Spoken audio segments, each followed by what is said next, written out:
Hey, church, hope you're well.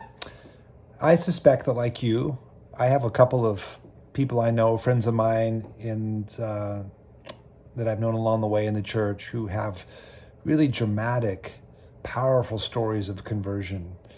Um, Not necessarily gutter to glory, literally, but people who've come from a place of really running rebelliously away from God and then having an encounter, a supernatural encounter, or hitting a wall and almost instantly turning around and running towards Christ.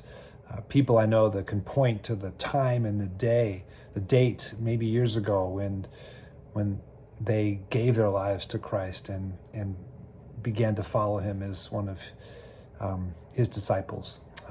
I don't have that kind of story.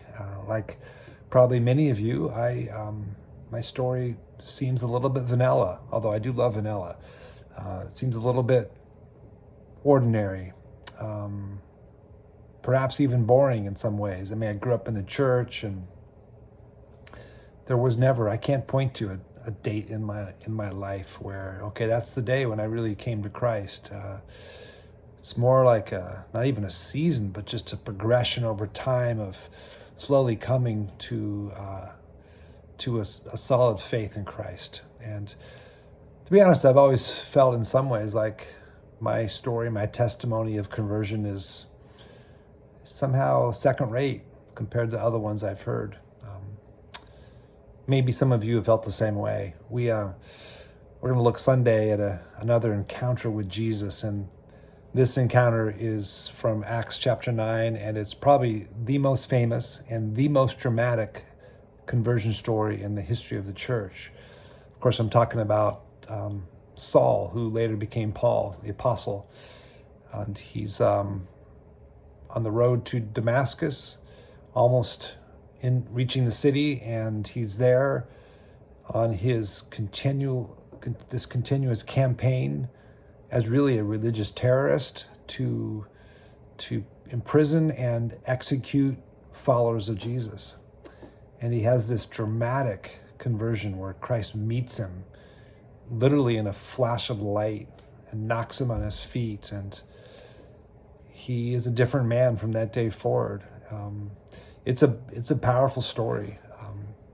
Really encourage you to read it before Sunday. It's Acts chapter 9, 1 to like 19 or so.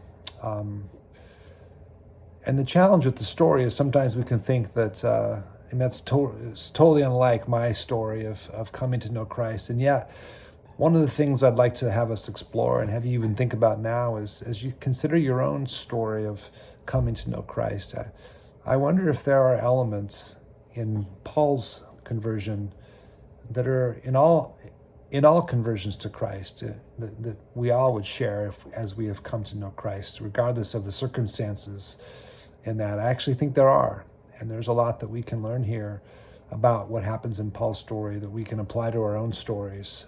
I've learned a great deal in thinking deeply about this story that Luke records in Acts. Not just once, actually. Luke records it 3 times. He tells it 3 times in the book of Acts, which is an indicator of how important he thinks it is. So consider these things and reflect on the scripture before you come. I really look forward to being together with you in worship, especially this time of year as we're in Advent, waiting, preparing for Christ to come. It'll be good to be together. So, as always, wherever you are today, pray that you would sense the love of God as your Father in heaven, the grace and peace of Christ, his Son, and the fellowship, the community, the presence of the Spirit of God with you today. Peace.